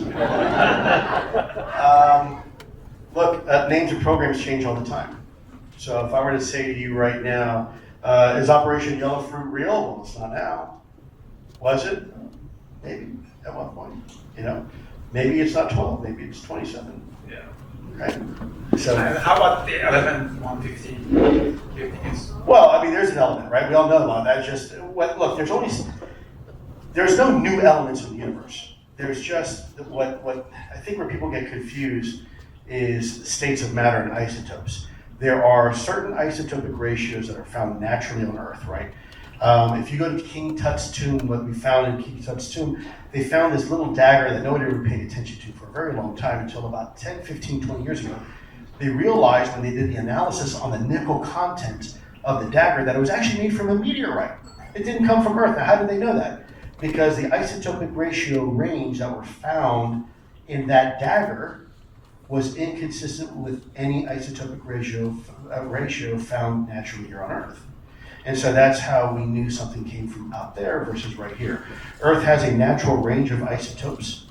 If you find something outside that or something with a high concentration of iridium, chances are it may not come from here, it may come from outside of the solar system or maybe from the outer reach of the solar system. And so that's how NASA right now knows if something found in someone's backyard is, just a dog's chew toy, or if it's actually meteorite because of that. So it's not really element. People think, oh, they found a new element. Well, they didn't find a new element. It's the characteristics of that element and how the isotopes are arranged in a lattice metric. And has it been engineered, right? Because if you find something outside the natural range and it's very, very precise, well, that means it's engineered. If it's engineered and we don't have the technology to do it, then who does? And how much would it cost, the technology involved? And you start going down this long, long path of, who could be behind this and what country has that capability. And so if you find something where maybe in the last 3 years we've been able to replicate something, right? That's been really hard to do at a cost of, let's say, I don't know, $5 million. And then it turns out that that material was actually found in 1953 when nobody had that technology. Then you got to ask, obvious question. Okay, well, who did? And where did it come from? So that's probably best. Yes, sir. Okay, sir. Hey, Lou, how you doing? With you. I'm here. Getting over a little bit of a cold, so forgive me. My voice is raspy. I've been coughing. That's everybody in Chicago. You showed all these different craft, right? Is the working theory that they're all coming from the same place, or is the working Great theory? question. No, actually, the working theory is that the technology is very similar. Like, look, you can have a Toyota, a Honda, and a Cadillac, manufactured in separate plants in different parts of the world, but the physics is the same, if that makes sense. So an engine is an engine, but where it's manufactured and who is making it, who's driving it, might differ. So my quick follow-up is, so we have so many scientists looking at this issue. Do we have any idea where they're coming from in that vast space that you were talking about? That question has been asked. My focus was more nuts and bolts. I am not an expert in that. There were some individuals that were. But I'm sure you've heard Sure. something, Lou. Yeah, but I hate talking about what I heard because it doesn't mean anything. That's okay. I could be absolutely. That's okay. You'd have been great at the CIA, by the way. I told that. That'd be great. But you're just among friends, so. I can't say. I really don't know. I suspect maybe some of that information may at some point hopefully come out. If someone knows, I don't. Yes, I've heard the speculation, and I've been in some of the meetings, classified meetings, where people have said certain things, but unless I actually saw it or I was part of the data collection, I really hate to opine. Because as learned intelligence, look, you can be absolutely sure of something and at the same time be absolutely wrong. So I don't want to mislead anybody. So I'm going to hold that to myself for now. Not that I'm trying to be evasive. I simply don't know. Like I said at the beginning of this, right? If there's any questions you have, I don't know. I really don't know. I have my guesses, but they're just guesses. They're not. I wouldn't qualify them at all. Thank you. Yes, sir. All right. Can you hear me? Loud and clear. Yeah, a little too loud. 27 years young, nervous all can be up here, but first of all, a pleasure to talk to you. Thank you. My for honor. being Don't here. be nervous.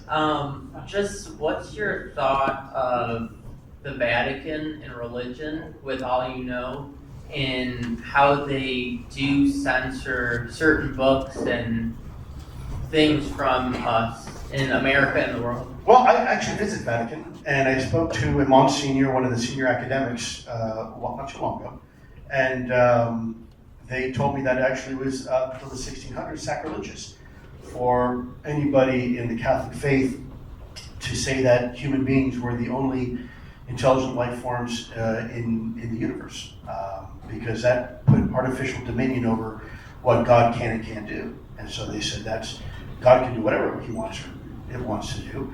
And they have an archive where they have actually reports of UAP going back 2,000 years.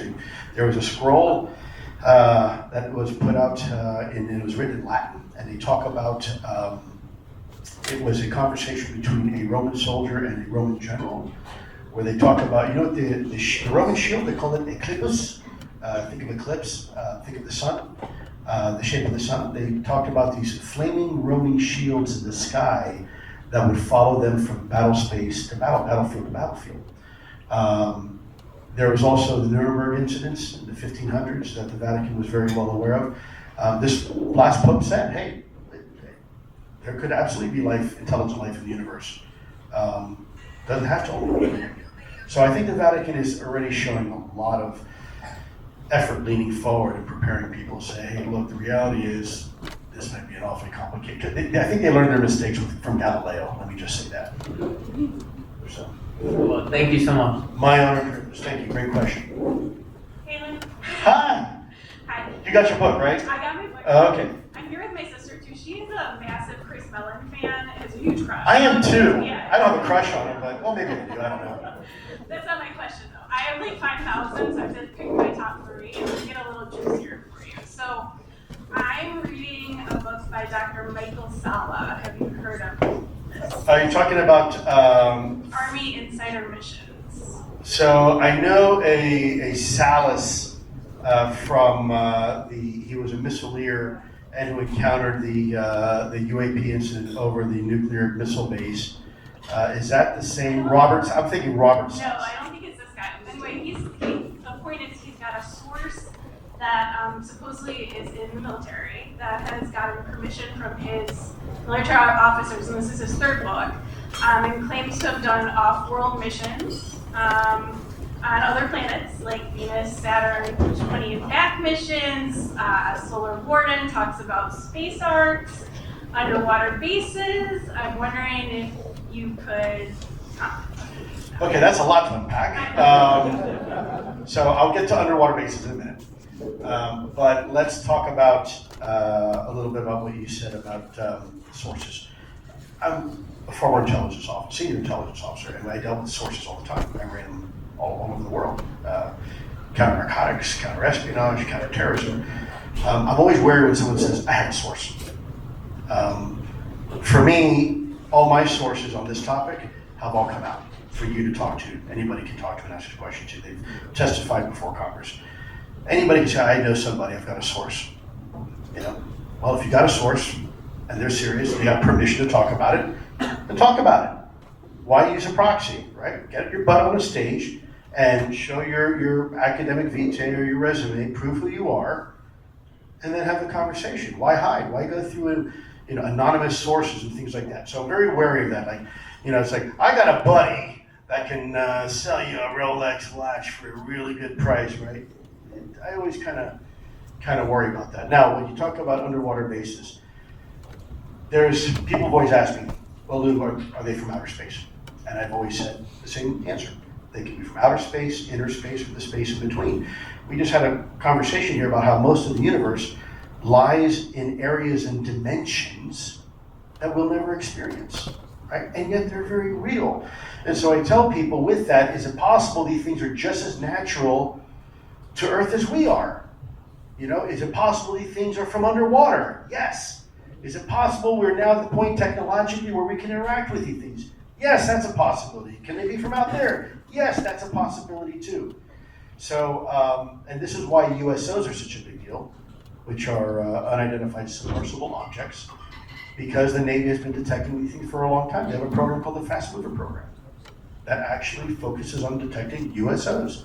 I had a conversation with, not to make light of the topic, it is kind of funny, but I feel kind of stupid now at the time because I asked such a dumb question. But I was talking to a very senior officer who was on a boomer submarine, commander on a boomer submarine.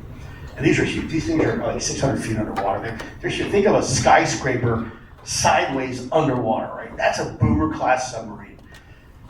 And he's saying, yeah, we're tracking one of these things, and it's moving at over 500 knots underwater, and it's bigger than us.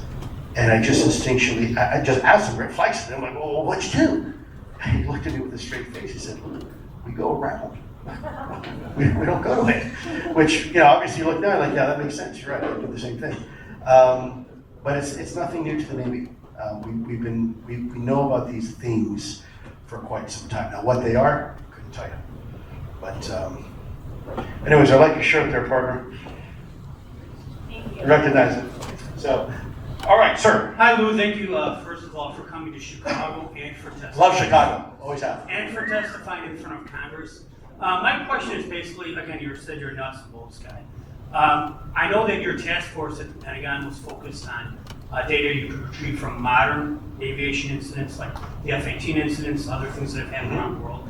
Have you ever looked at older aviation incidents where there might have been some kind of data collection? For instance, the RB-47 incident, Right. The F-89 that went missing over Lake Superior. Yeah, super great questions. Historical legacy data. The problem is that when we were in the government, when I was responsible for the program as an official, it's hard to have a conversation with a 2 or 3 or 4-star general about something that happened 30 years ago. Right. They want to know what happened yesterday. Like, yeah, that's great. What happened to the Roosevelt yesterday?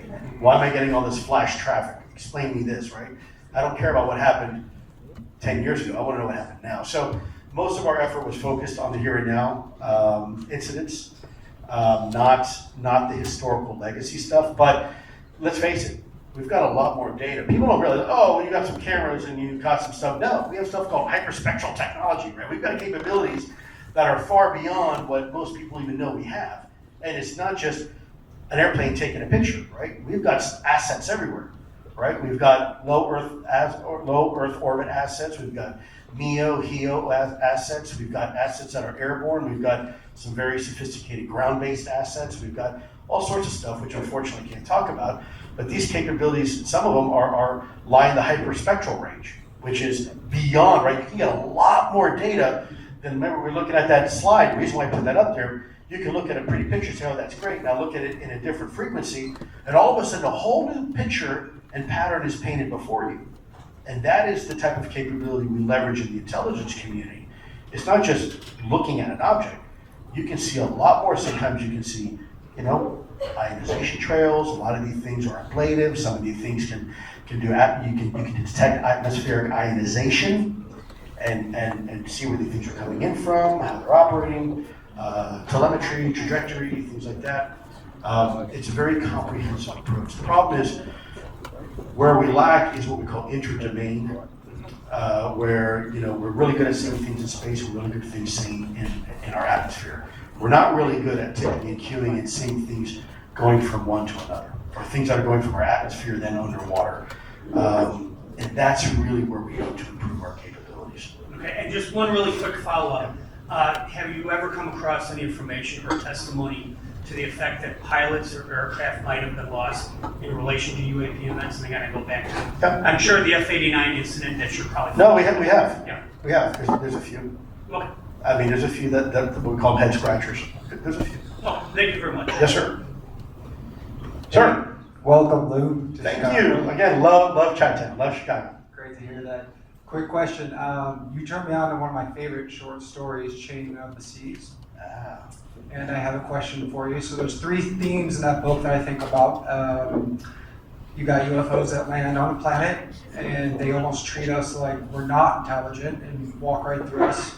We send off AI to communicate with these aliens, and the aliens actually show this AI that it has chains on. AI realizes that. Correct. And AI has this existential threat. Right. Then the third theme is Tommy, who's seeing these entities, right? And slowly he starts to see more, and he finds out we're not the highest on the food chain. Then the story ends. And I just want to know what you think the best case and worst case scenarios are for the next chapter of his book. I think you've done a lot of thinking about that, and I think you've done exactly what I was hoping somebody would do. And I think you're tracking 100%.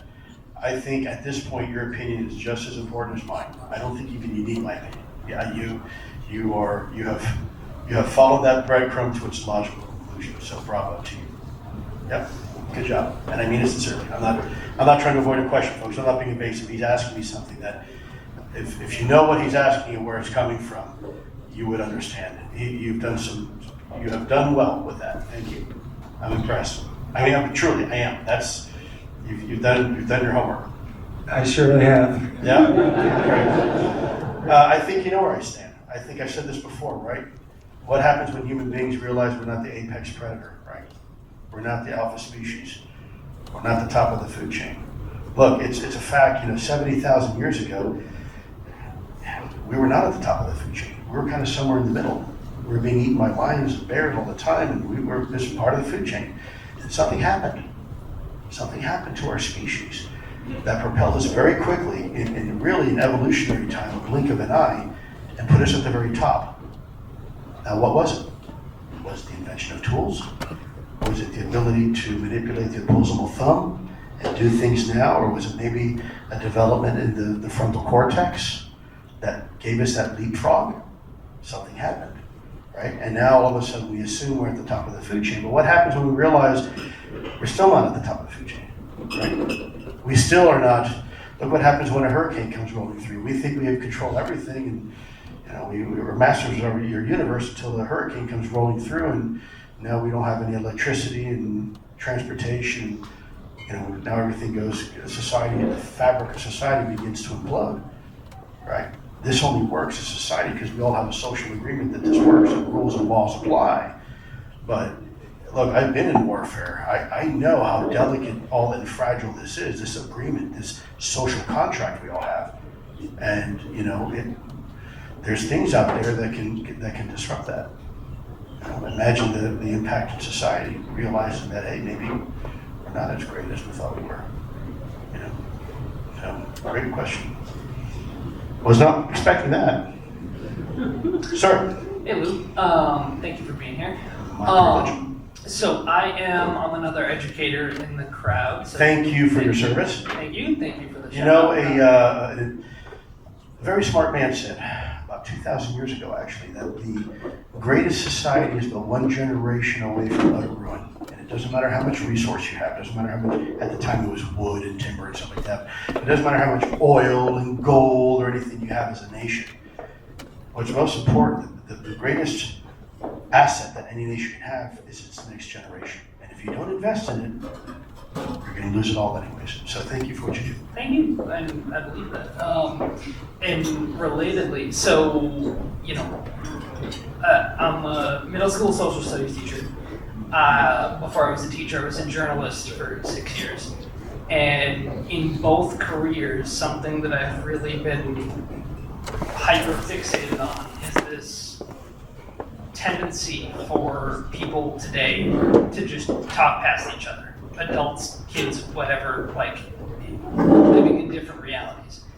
And your tagline for the night was essentially America can handle the truth.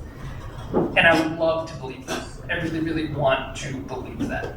But my question to you is how would that work? We're all living in our own different echo chambers. That's your job to figure out as a teacher. I don't have the answers. That is, brother, this is exactly why we need all hands on deck. Do not give me that responsibility. That is your responsibility. It is my responsibility is the kids. That's right. My responsibility is the adults. Yeah. Well, the adults, look, we're gone anyways. We're live. I'm I got a decade or so left, and I'm gone. So really, you're wasting your time with the adults. It's the kids. That's where it matters.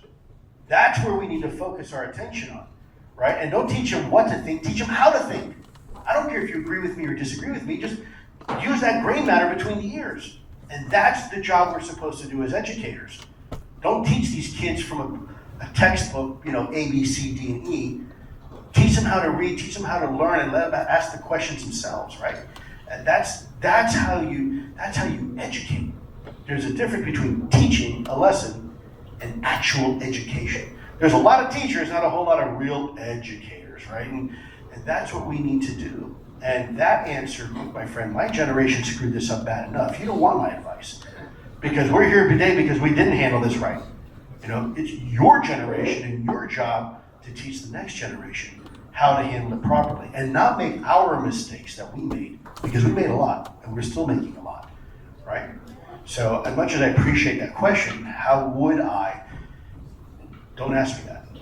I need to ask you that's you're gonna have a better understanding and idea than I would for sure. Thank you very much. Yes, sir. Ma'am. Hi. I asked this question on Reddit, and I got a lot of really interesting answers. So I'm just kind of Reddit. curious to You should know better. what you would say. Okay, so our government and possibly other governments around the world are the ones controlling the information that we get to know about the presence or existence of non-human intelligence.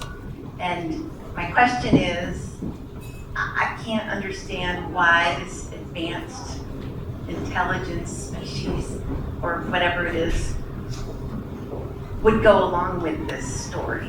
Why don't they just out everybody who's trying to control the narrative? Well, great question. Look, we do this all the time. How many of you watch like National Geographic or Discovery Channel, right? And you see the helicopter flying, and you see the scientists and the photographers in the helicopter looking at the wildebeest, and as they fly over the wildebeest, are running, and we think, oh, look how interesting. We're not realizing that we're scaring the hell out of them, right? And so what happened? Look at this for example, just from the perspective of the wildebeest.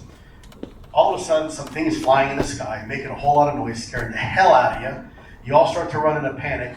Next thing you know, you've been darted, you fall on the floor, now some things come out and they start poking at you, and you're kind of semi-conscious, wake up, and all of a sudden you kind of wobble over to the watering hole, and you're like, Bob, you're not going to believe this. This thing came from out of the sky. Next thing I know, these things were all over me, and now my butt hurts.